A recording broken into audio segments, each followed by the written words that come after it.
Shalom, bien-aimés frères et sœurs en Christ, que le Seigneur vous bénisse. Je suis heureux de vous parler en ce jour glorieux, ce jour de résurrection, de l'importance de s'approprier la Pâque avec la pensée, la Pâque, c'est ma Pâque. Bien-aimés, au-delà d'une célébration religieuse, la Pâque doit être une affaire personnelle, une expérience personnelle.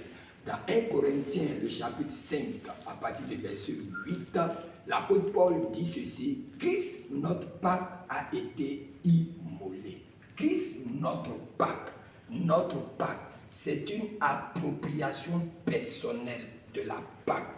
Au-delà du fait que les Juifs d'Israël en tant que nation célèbrent, n'est-ce pas, commémorent les libérations du joug pharaonique, nous qui avons connu Christ dans sa dimension de ressuscité, nous célébrons la Pâque dans la pensée de notre victoire sur le péché. Notre victoire sur le péché. Donc la Pâque pour toi, la Pâque pour moi, est notre libération du joug du péché. Parce que Jésus, dans sa mort et sa résurrection, nous a montré la dimension de l'être glorifié en Christ.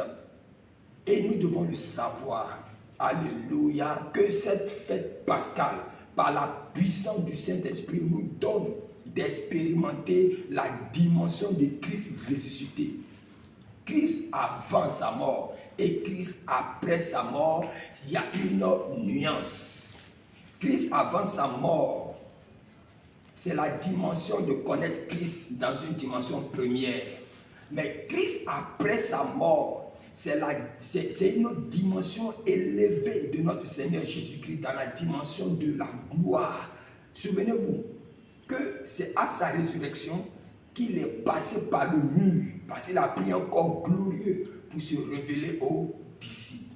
Christ ressuscité, quand tu as la dimension de Christ ressuscité, ton adoration change.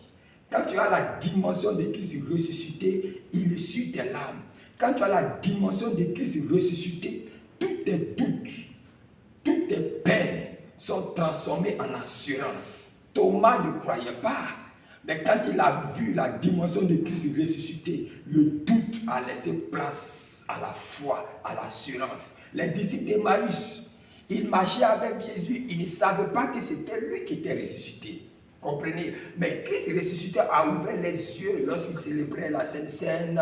Ils ont vu que c'était lui. L'ignorance a cédé place à la connaissance. Quand tu rencontres Christ ressuscité, tout ce qui est ignorance tombe. Et je prie pour toi, dans cette fête pascale, l'ignorance dans ta vie, que ces ignorances-là tombent au nom de Jésus-Christ. Je prie pour toi que le Christ ressuscité se révèle à toi afin que ton adoration change, afin qu'un domaine de ta vie soit transformé et repositionné. Le Dieu de la résurrection, il est encore vivant. La puissance de la résurrection, que la nature de Dieu ressuscité te touche maintenant au nom de Jésus-Christ de Nazareth, pour que la nouvelle création qui est en toi se manifeste.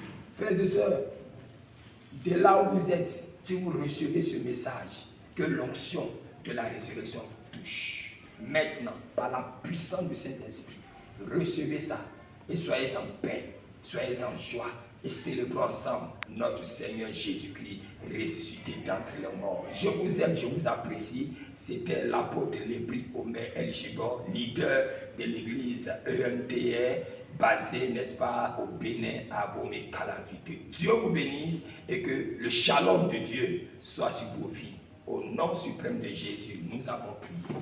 Amen.